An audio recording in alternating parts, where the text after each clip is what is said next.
welcome to the Doghouse Games vlog, where I'm explaining what it's like to study video games development, specifically at Falmouth University. This is day 6, week 2, day 1. This Monday started off pretty much like last Monday. We were fortunate enough to have some studio time, 9 till 1. And as I said before, any studio time that we have together as a team, we just spend playtesting.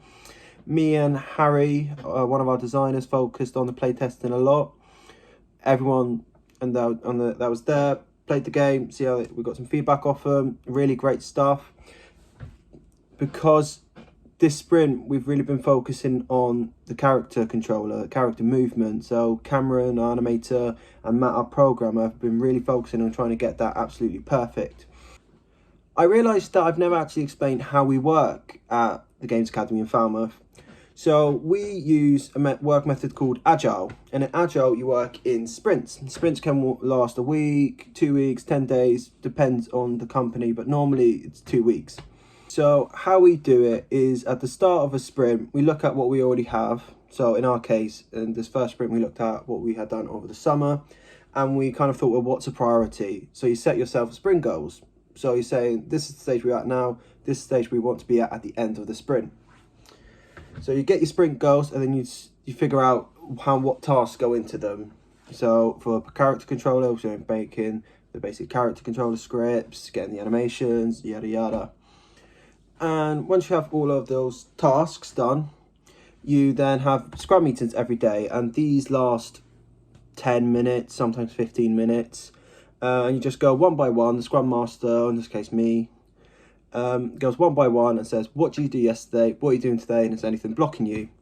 And the whole point about Agile is that you keep going in a circle, you keep reiterating on your work, you keep making it better. It's so that, for example, when it comes to animators and character artists, a character artist won't give an animator the finished version of that character model. They do it in stages so that the animator can then work as well. Because if, say, the character artist takes 3 months to give one finished character, then the animator is just there waiting for 3 months without doing anything to do. So by doing little bits at a time, then giving it, you're then letting the animator work, and it just stops it from everything blocking up.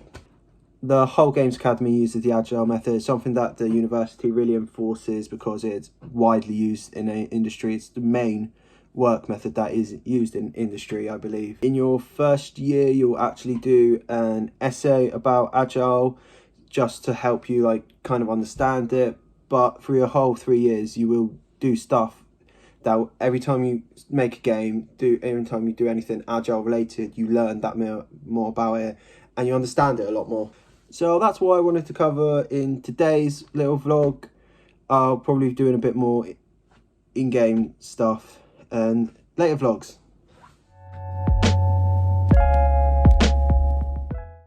So that is day 2, week 2, officially done. Today was another day of working completely from home. We had our meeting at 10 o'clock over Discord, and then everyone just goes in their voice channel, like I said before, and just worked away.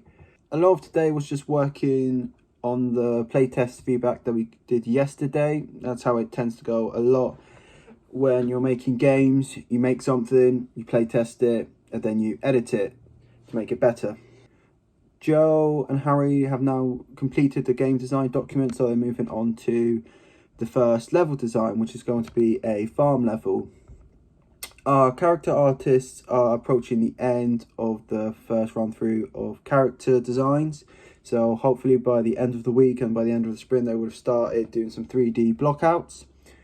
Our environment artists are now approaching the end of doing their modular assets as well, so by the end of this sprint they would have finished all of those assets, and then next sprint they can start on the farm level assets. So that's it for today. A lot of today was literally just looking over feedback and trying to get that character controller feeling really amazing before we go on to combat. As a team, we decided to take Wednesdays off now to work on personal stuff so that we don't build up our personal stuff, and deadlines are right around the corner all the time at university. So day 3 of development of week 2 is done. It was another day of working completely from home. We had our meeting over Discord, then everyone went into their own channels. I had a lot of one-to-one meetings with people in different disciplines just to try and clean up the Scrum board on Hack and Plan and get everything nice and organised. Joe and Harry, our designers, finished the games design document a couple of days ago. So what they've been working on now is just getting sketches and designs for the level design. Our first level, like official level of the game, is going to be a farm level, and they've just been sketching it out, blocking it out, and trying to get it figured out. Our environment artists are now approaching the end of the modular assets. They've been working on it for about over a week now. It will get carried into sprint 2, which starts on Monday. But once they finish all of the modular assets, they can move on to the farm level assets, which they can't work on until our designers give them a list, and they can't figure out the list until they have all the sketches done. Our character artists have been working on doing turnarounds for each character.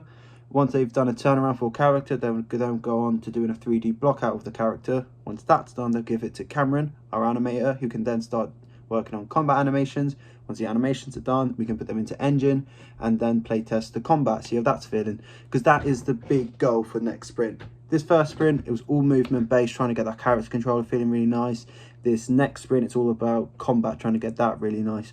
Once we have those two main mechanics sorted, we can then move on and see what can be improved. So that's really it for today, and I'll see you guys in again tomorrow. And that is sprint 1 officially done. We had a really successful day today, and it's going to go well into sprint 2.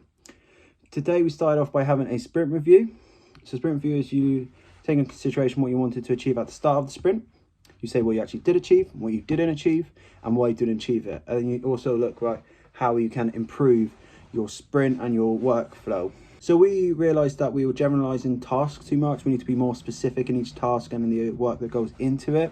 So that's something that we're going to be working really hard on in sprint 2. We also looked at everything that we hadn't actually achieved this sprint. So all the modular assets haven't been done, haven't been completed. The character turnarounds haven't been completed either. And the farm level hasn't been sketched out, which was something that we aim to achieve at the end of this sprint. All of these reasons because work has taken longer than we anticipate, and that happens quite often in games development. A task takes longer than you think, and then that prolongs it. But that's the art of agile, that you can come back to it. So any tasks that we haven't completed this sprint have just been added on to sprint 2. As I said before, the character controller is now pretty much done. We've just got some minor tweaks to do with it because we did some more play testing today in the studio. Found out that the jump isn't quite there yet, but one Monday that'll be all done. Another problem that we found out was with the camera, because up to this moment we've really been only play testing with 2 players. We play tested with 4 players today, and we found out that the camera doesn't really know what to do when there's 4 players in there. So that's something that we're going to fix in week 1 of sprint 2. Once that camera jump, all the minor tweaks have been made, we're going to be moving on to combat. We also have a character model, like an official block out character model now. So that means Cameron, our animator, can continue animating, and then that will make the art of combat in the game a lot smoother and easier. And we'll be able to picture it a lot better since we will have those animations as well. Another problem with the camera not being completely done is that our level designers haven't been able to properly sketch out the farm level, and that's why it's going to have to move into sprint 2, because until the camera is sorted out, we don't know what's actually going to be in view and what's not. So that is sprint 1 officially done, week 2 done. We've had a really good week and an even better sprint, especially since it's our first sprint. We got a lot of stuff done, and hopefully we can continue this into sprint 2.